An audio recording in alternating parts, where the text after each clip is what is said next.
Hey everybody, well, Oakland Athletics president Dave Kaval, that Stanford man, is headed back to Las Vegas for his second visit.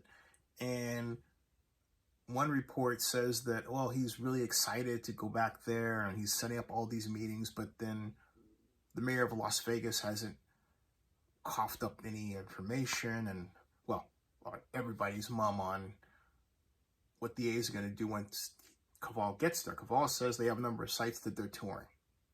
All right. You know, I got to be honest. I can't blame him because, look, Dave Kaval does not know what he is doing in Oakland with redevelopment. I'm not criticizing him. I'm not putting him down. It's not for him to know that, but he put himself in a really bad position paying for city staff over the last 5 years and thereby, putting himself in their care, but not realizing, because he's never had to deal with redevelopment, that they don't know what they're doing themselves. That was evident last week, Tuesday. I have never been more disappointed in my city of Oakland in my entire history. We looked like incompetent losers, okay? We look straight up like incompetent losers. And I told the mayor way back, now it feels like, when the Raiders were working to leave for Las Vegas, even before then, when she became mayor, form a task force. But her idea of a task force was to have internal city staff. Well, you know what? The internal city staff she relies on, they don't know what they're doing. They don't understand redevelopment, and basically they were given the responsibility of basically setting up a redevelopment agency all over again and doing redevelopment years after the governor got rid of redevelopment in 2011. That's what this group was charged with doing, and is still charged with doing, and hasn't done it. So here we are with this wildly crazy, nutso sad situation where, as was revealed last week, I still can't believe they did that. Rob Bonta, now our state lawyer for California, we call him the Attorney General, and Nancy Skinner, and the mayor of Oakland, and Buffy Wicks and others got together and pushed through SB 293 Skinner. Now all of a sudden, the city wants to run away from it because of some obscure reason they haven't revealed that was supposedly gotten from some, lawyers that they hired. And yet, if you read SB 293 Skinner, the claims that were made hold no water at all. What, do the A's not want to pay property taxes? Okay. But they say, well, this is the way to do it so that there's no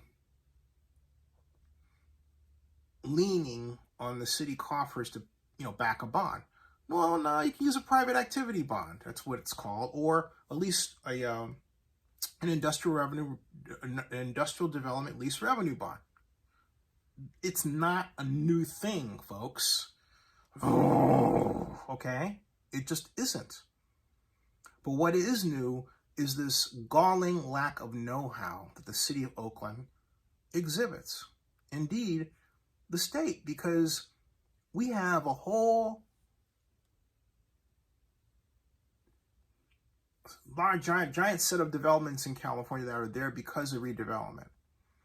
And we let Governor Brown take the stuff away that financed them redevelopment. And now guess what? We're charged with having to lift that up again. But the people who know how to do it, who know how to calculate tax increment financing revenue, like myself, are either passed on or retired. I'm not. And those folks that are are doing it, like, for example, the person over at Public Financial Management, it doesn't seem like numbers are his strong suit there entirely. And then there's this other really big, ugly look where the city of Oakland, for the first time in I can remember, has hired economic consultants without asking, well, hey, you got anybody that black working with you? We used to do that, folks, like 20 years ago. We used to do that. Smart people. They're called prime contractors, like PFM would be, and then subcontractors, right? Okay? But the city this time doesn't enforce that, or doesn't look like it cares to enforce it. And the mayor, my friend, acts like she has no thought about it. I mean, I consistently am shocked and disappointed to the point of, I'm not saying this for dramatic purposes, tears. I love Oakland. When I went to grad school at Berkeley, I wanted to work for the city of Oakland. I got my dream job as an intern. I was an intern for them that summer. I wrote a paper my second year of grad school called Jumping on the High-Tech Bandwagon Without an E-Ticket Behind Oakland's Effort to Attract High-Tech Industry. Why? Because I lived in Oakland. Because Oakland was my idea of a shining city on the hill that was racially integrated, fun to be in, a mix of the interesting past and the cool present and the magnificent future. Now it doesn't feel like that at all. It feels like people in Oakland are just worrying about where they'll be if something violent breaks out, and they're looking for an escape hatch so they don't get shot. That's what it feels like now. I'm dreading going back at some point, and I'm thinking, how do I navigate the new Oakland just so I don't get hurt? I mean, that's what it looks like. My friends say, no, there's stuff going on, get up in the morning, get dressed, and make their coffee, and they stay in a lot. Some people are not willing to go out. Others have to for work. In other words, the reality isn't always as dramatic as, the images that are put out, right? But it still just doesn't look good. And in all of this, which should be a source of civic pride, retaining the A's, is a civic headache. Yet people just don't understand the project because the city has done a lousy job of explaining it. And when it does explain it, it always comes out as gobbledygook. And the county doesn't understand it because the county folks, even though they're around redevelopment, they've forgotten too. And they admit it. They're not saying, oh yeah, they're saying, Zenny, you know this better than we do. Yeah, I do. I eat, sleep, drink, redevelopment tax increment financing I've had for decades. It is the best economic development tool ever developed. If you don't know how to use it, there's something wrong with you up here, okay? And we're looking like that. That's how Oakland looks like this. Woohoo, woohoo, okay?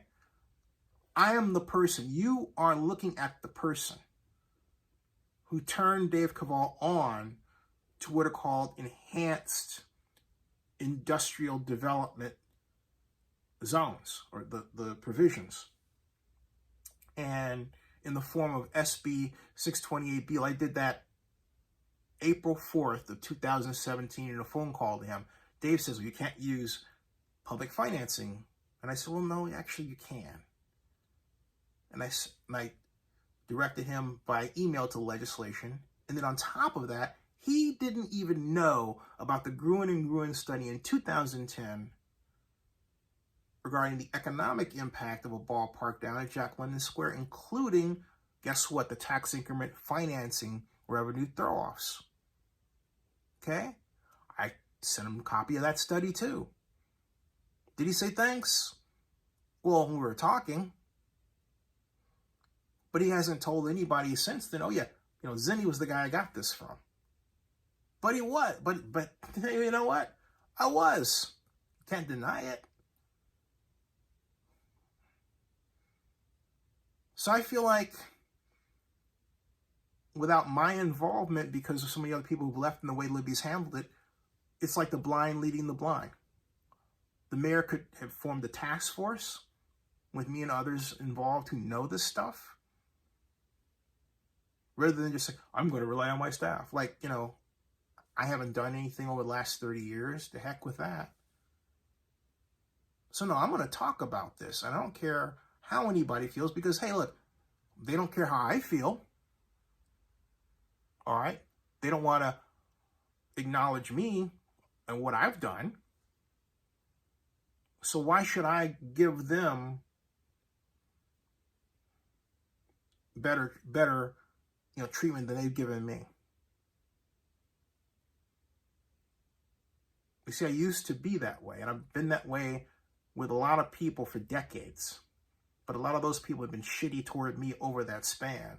So after time, you think, you know what? I'm tired of this. Now, what does that translate to? It translates into content like this. Just plain telling it like it is.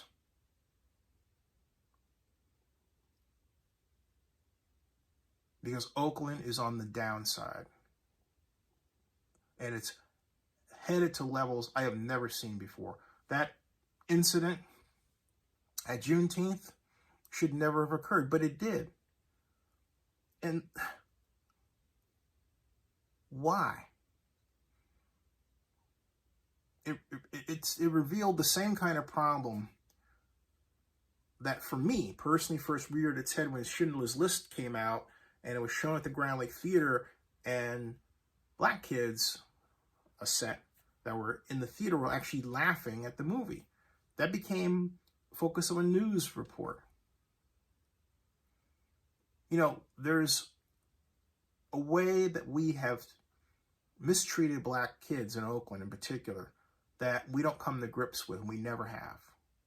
I mean, think about it. We don't have anything for teenagers to do in Oakland to this day. So the same problem we had during Festival at the Lake in 1994 that led to that riot after 6 o'clock was worse this time. It wasn't Festival at the Lake 2.0. It was more like Festival at the Lake 4.0. Why? Because someone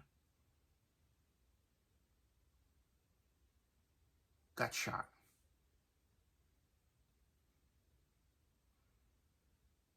It was different from the Festival at the Lake where someone, shot off a gun off Parkview Terrace, okay? Off Grand. Someone shot off a gun. Police were called. Cops showed up. Someone threw a bottle at the patrol car. The patrol car called for backup, and that's when it started. That was 1994. I lived up the street in Adams Point. The Lakers and the Bulls were playing in the NBA Finals. I went to the Golden Bear to watch it. And as the game was going on, the patrons were watching it inside. The Oakland police were forming a human broom to sweep up everybody that was on Grand Avenue who might be in the way outside, including a 18-year-old pregnant woman who was thrown, and I saw this because I was taking my notes from my Montclarian column at the time, into a squad car on the corner of Perkins and Grand Avenue. You hear what I'm saying? Okay? The difference between then and now is the police were the perpetrators. Now, this time, the police came later to assess the damage. The damage was done by black youth with guns. We're headed in the wrong direction. People who look like me, by the way. And I'm saying we have to, you say, what do we do? I'm not talking about locking people up or anything like that. No. The main problem is that we don't act like our young folks have value in Oakland. Again, I'll repeat this. We have nothing for them to do. No Chuck E. Cheese, no theme parks, no Malibu golfing games like we used to have. Nothing fun.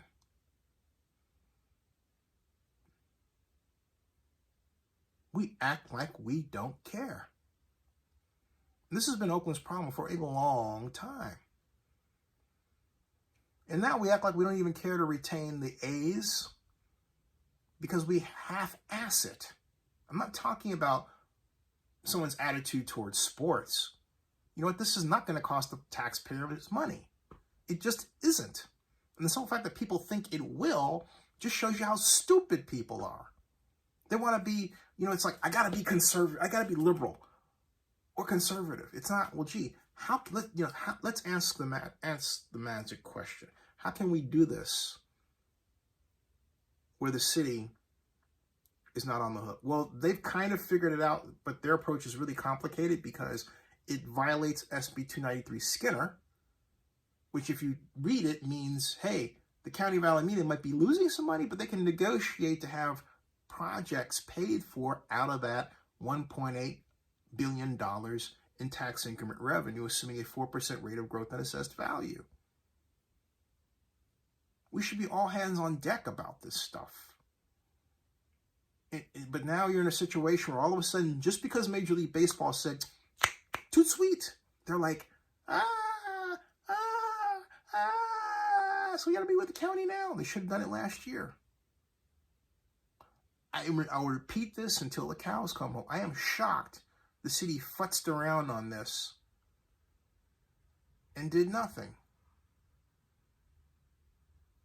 I'm equally shocked that the city hasn't fast-tracked the development of the agency that would float the bonds. That process should be started right now. That thing should be on the city council agenda right now. But it's not. If you take a look at the Howard Terminal schedule, it's not even there through the end of the year. So I don't blame Dave for taking off. I don't like that he's doing it, but hey, he's got the commissioner of Major League Baseball and his boss, John Fisher, saying, you know what? This ain't going right. And it's not. They quite literally have thrown good money after bad because they were working with a city that didn't know what it was doing.